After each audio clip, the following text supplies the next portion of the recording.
Siapa yang siap terima apa yang Tuhan sebentar akan bagikan di tengah-tengah kita? Ini sebetulnya luar biasa.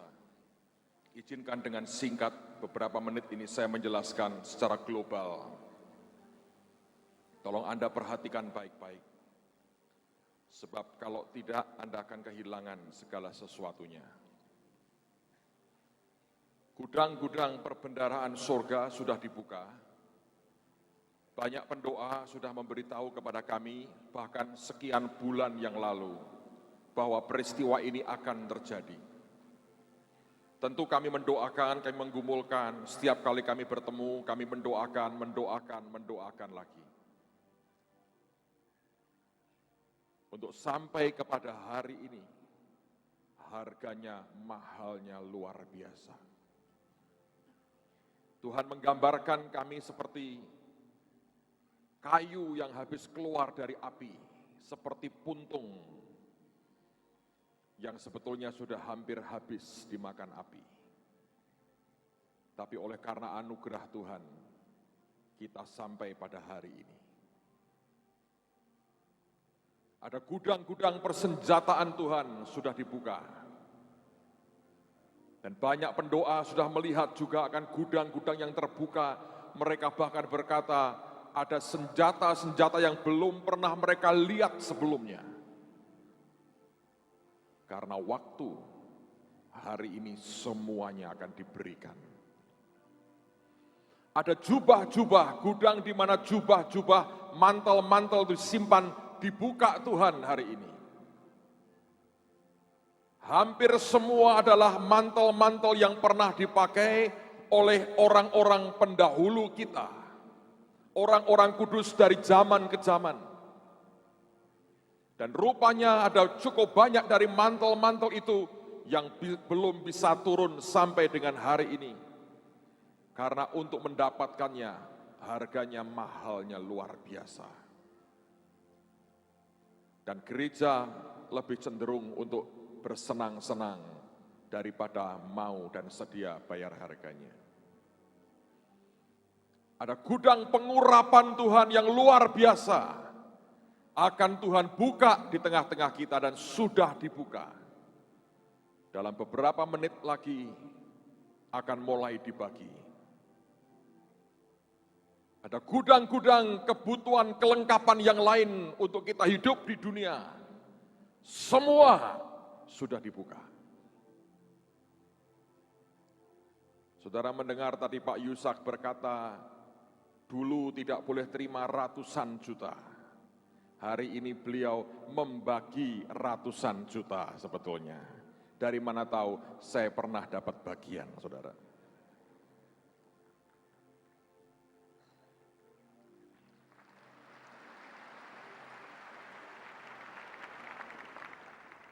Tepuk tangan tidak berarti juga akan terima bagian dari beliau.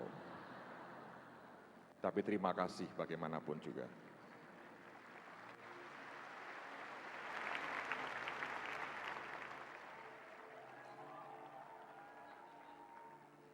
Saya mau jelaskan dengan cepat bahwa setiap apa yang Tuhan berikan itu punya beberapa aspek supaya memberikan gambaran kepada Anda.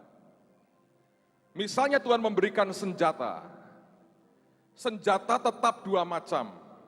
Ada yang defensif untuk pertahanan, ada yang ofensif. Dan tadi sudah dikatakan sebagaimana pelantikan tadi. Tidak usah berkata, saya mau ini, saya mau itu, saya mau ini, saya mau itu. Saudara terima dengan iman apapun yang Tuhan berikan, itu yang terbaik buat saudara dan saya.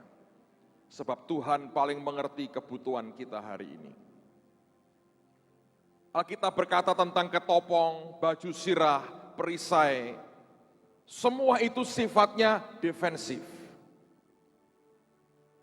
Dan bahkan kalau kita berani berkata, ikat pinggang, kasut, semuanya lebih sifatnya defensif. Bisa dipakai dua-duanya memang. Dan hanya satu yang ofensif, yaitu pedang roh. Tapi itu gambaran. Tadi seseorang melihat penglihatan, saya diberi Tuhan pedang. Saya berkata, ini kesekian kalinya saya diberi pedang. Saya ditanya, pedangmu ada berapa? Banyak, saya berkata. Tapi Tuhan membagi sesuai dengan apa yang Dia mau. Jubah diberi ada 2 macam. Jubah otoritas. Jubah warisan dari mereka yang mendahului kita, yang membuat mereka dipakai Tuhan luar biasa. Tapi jangan lupa ada jubah karakter. Seperti belas kasihan, jubah kerendahan hati, juga akan dibagi Tuhan di antara kita. Ada urapan-urapan Tuhan akan diberi. Setiap kali kita mendengar kata urapan, kita mengasosiasikan dengan kuasa Tuhan. Itu memang satu di antaranya. Ada urapan untuk melayani. Tapi juga ada urapan oleh karena pelantikan kita untuk jabatan tertentu dan tugas tertentu. Tapi Tuhan tadi juga berkata kepada saya, ada jenis pengurapan seperti yang pernah diterima Yesus, yang diberikan lewat Maria untuk persiapan penguburannya. Apakah saya perlu itu? Bagi beberapa orang, memang akan Tuhan beri untuk membuat saudara kuat, bahkan dalam penderitaan, bahkan setia sampai mati dan tidak menyangkali Dia. Tahun depan ada banyak hal yang akan terjadi. Besok akan dijelaskan lebih detail tentang meterai keempat, kelima, dan keenam. Tapi saya mau katakan semua ini akan Tuhan beri. Nah, kalau ini karena permintaan, seperti ketika Elia bertanya kepada Elisa, apa yang kau inginkan dariku? Elisa berkata, aku minta 2 bagian dari rohmu. Dan wujudnya diberikan berupa jubahnya Elia pada akhirnya. Elia berkata, yang kau minta itu sukar. Sukar kalau itu berupa permintaan. Dan ada harga-harga tertentu yang harus dibayar. Tapi kalau Tuhan yang mau, seperti malam hari ini, itu karena anugerah Tuhan diberikan buat kita. Bagian kita tinggal berkata, amin Tuhan, berikan apa yang Engkau mau berikan dalam hidupku.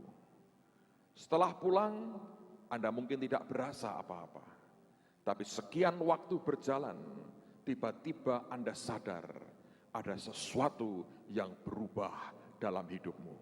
Tiba-tiba engkau tahu ada sesuatu yang sudah ditambahkan Tuhan dalam kehidupan saudara. Dan itulah akan menjadi seperti itu nanti dalam kenyataannya. Saudara siap terima apa yang Tuhan mau beri? Anugerah kita bisa dihimpunkan di tempat ini. Saya tahu kalau bukan karena kemurahan Tuhan, ini acara tidak akan pernah ada. Tapi Tuhan berkata, aku mau ini diadakan.